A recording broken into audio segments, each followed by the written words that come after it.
সবাইকে সুপ্রভাত। আমি অপর্ণা আর আরও একটা নতুন ভিডিওতে আপনাদের সবাইকে অনেক অনেক স্বাগত। আজকে পুরীতে আমাদের লাস্ট দিন ছিল। ভিডিওটা অনেক দিন ধরেই ছিল কিন্তু এডিট করা হয়নি। সকালবেলা উঠে আজকে কিছু লোকাল ফুড ট্রাই করলাম। প্রথমেই ধোসা খেয়ে নিলাম, দাম মাত্র 30 টাকা। তারপরে এই যে ছানার এই কেকটা খেয়েছি, এইটা ওই 100 গ্রাম 25 টাকা করে নিয়েছিল। বেশ টেস্টি ছিল কিন্তু খেতে। এরপরে খেয়েছিলাম এখানকার পেটাই পরোটা আর ঘুগনি, এটাও কিন্তু 20 টাকা নিয়েছিল। আমরা দুজনেই সব খাবারগুলো খেয়েছি। ফাইনালি আমরা সমুদ্র আবার একটু হাঁটতে হাঁটতে এসছি। চারিদিকটা দেখো, মানে কি বলবো, পুরো মার্কেট এখানে বন্ধ থাকে দিনের বেলা। আর দেখছো এখানে জলের কি অবস্থা। আমার গলাটা কিন্তু একটু বসে গেছে, তো প্লিজ তোমরা ওটাকে ইগনোর করো। ভীষণ রোদ। সমুদ্রের পাড়ে যাব অথচ ডাব খাবো না তা বললে হয়? দুজনে দুখানা ডাব নিয়ে একদম ছাতা টানিয়ে খেতে বসলাম। পার পিস 50 টাকা করে নিয়েছিল। ডাবগুলো কিন্তু একটু নোনতা ছিল। আর এই যে সুন্দর সমুদ্রের জলে পা ডুবিয়ে কি যে শান্তি বলে বোঝানো যাবে না। পা একটু ডুবিয়েই স্নান করার লোভ হলো। অমনি হোটেলে গিয়ে ড্রেসপত্র চেঞ্জ করে চলে আসলাম। ভোদকার মামনকে বসিয়ে রেখেছি পারে, কারণ ও ছোট্ট মানুষ, সমুদ্রের জলে ভয় পেয়ে যায়। ছাতাটা নিয়ে বসিয়ে রেখেছি।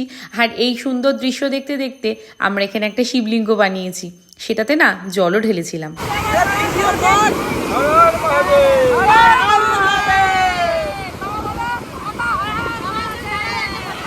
তোমরা অনেকেই জিজ্ঞাসা করেছো পুরীতে কোন হোটেলে ছিলে, হোটেলের রিভিউ দাও। তো আজকে তার রিভিউ দিচ্ছি। আমরা ছিলাম পুরীর স্বর্গদ্বারে রঘুবীর নিবাস বলে হোটেলে। ভীষণ জঘন্যতম একটা হোটেল। আমাদের অনলাইনে বুকিং ছিল, যেটা দেখিয়েছিল সেরকম কিছুই পাইনি। যাই হোক, হয়তো এরকম স্ক্যাম সবার সাথেই হয়। দেখেছো এই কোমোটের যে আমাদের হ্যান্ড শাওয়ারটা, এমনি এমনি জল পড়ে, আর এই যে বেসিন এমনি এমনি জল পড়ছে। দাঁড়াও খুলে দেখাচ্ছি। এই যে জলের স্পিড বাড়ালাম, বন্ধ করলাম, দেখো কত টাইট করে, তাও দেখো জল পড়েই যাচ্ছে। এখানে একটা কল আছে, পাশের ওটা নেই, হয়তো ভুলে গেছে বা হারিয়ে ফেলেছে। আর এখানে দেখেছো ময়লা পড়ে রয়েছে শাওয়ারটায়, কেউ কোনোদিনও মনে হয় ব্যবহারও করবে না। দাঁড়াও দাঁড়াও, এই ওয়াশরুমটা শুধু আমরা না, এই যে এই মাকড়সারাও কিন্তু ব্যবহার করে। ওই যে মাকড়সাদের বাসা। আর এই জায়গাটা দিয়ে তুমি জামা কাপড় রাখবে। দাঁড়াও এবার ভেতরের দিকটা দেখাচ্ছি। তুমি যখন ওয়াশরুমে ঢুকবে, লক করার উপরের দুটো ছিটকেনি নেই, মিডিলের এই অরেঞ্জ কালারের ছিটকেনিটা আটকায়। আর দরজার এত সুন্দর কালার, কি আর বলবো।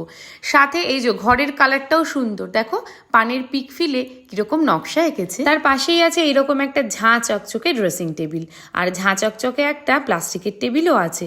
আর ফ্যানের রেগুলেটর নেই, দেখো শুধু সুইচ অন অফ করবে। আর সব থেকে সর্বোত্তম হলো বালিশটা। এখানে একদম সেই মোষ্টে পড়ে গেছে, এই দেখো পেছনে কালো ছোপ ছোপ, মনে হচ্ছে ওর একটা দাঁত বা হাজা হয়েছে বালিশের। আর পাশে আমাদের একটা টেবিল ছিল। টেবিলটাকে দেখে উফ, কি আর বলবো, এরকম পরিষ্কার টেবিল আমি জীবনে দেখিনি। যাই হোক, বাদ দাও। এইসব রেখে দুপুরে খাওয়া দাওয়া করে বিকেলে বেরিয়েছিলাম একটু শপিং করতে। এই সুন্দর সুন্দর নেকলেসগুলো মাত্র 100 টাকায়। তারপরে আমরা এই দোকানটা থেকে নিয়েছিলাম শাড়ি। এখানকার সিল্কগুলো আমি 750 টাকা করে নিয়েছি। প্রত্যেকটা শাড়ি কিন্তু সুন্দর, আর এত সুন্দর সুন্দর প্রিন্ট ছিল না, মন ভোলানো। তুমি মোটামুটি 700 থেকে স্টার্টিং হবে, আর তুমি 2-3 হাজার 5 হাজার অব্দিও নিতে পারো। তারপরে চলে গেলাম আবার বিচের ধারে, আর এইখানে কত সুন্দর বাজার বসে। তারপরে আমরা এখান থেকে চলে গিয়েছি কাকার দোকানে। প্রথমে আমরা নিয়েছিলাম চা।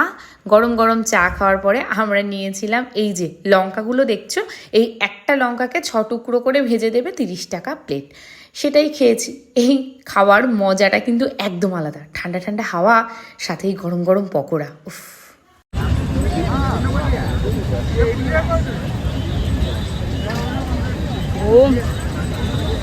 ভীষণ গরম ছিল, বিশ্বাস করো যে এই মুখে দিয়েছি।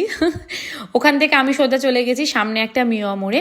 এখানে আজকে মামন আর বাবু সোনার বার্থডে আছে, তো 12টার সময় ওদের সারপ্রাইজ দেবো। আর এই যে বাচ্চাগুলো দেখছো বেলুন বিক্রি করছে, ওদের জন্য দুটো পেস্ট্রি নিয়েছি।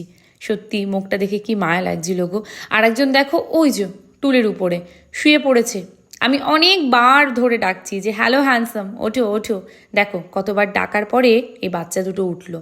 মুখটা একদম দেখেছো কিরকম করুণ হয়ে আছে। তারপরে চলে এসেছি আমার প্রিয় ভুট্টা মাখাতে। এটা আমার বেশ ভালো লাগে। এখান থেকে আরও কিছু শপিং করেছি। এই ঘটি বাটিগুলো কিন্তু পুরীর একদম আদর্শ নিদর্শন। আর এই যে কৌটোগুলো দেখছো, এটা চাল মাপার কৌটো। আমিও বাড়ির জন্য একটা এনেছি, ঝুড়িও নিয়ে এসেছি। এগুলো আমার নতুনত্ব লেগেছে। আর কাকাতুয়ার খাজা, এটাকে কি করে মিস করি বলো। চলো ফাইনালি বাড়িতে ঢুকলাম, আর আমরা রেডি হয়ে পড়েছি ছোটখাটো একটা বার্থডে পার্টির উদ্দেশ্যে। দুই ভাই বোনের একসঙ্গে বার্থডে, কারণ এরা জমজ।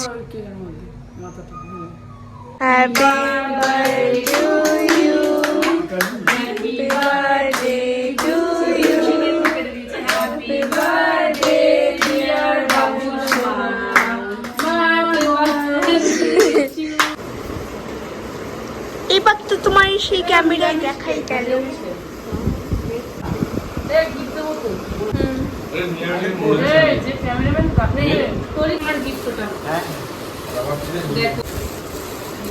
দেখেছিস আমি বলছিলাম।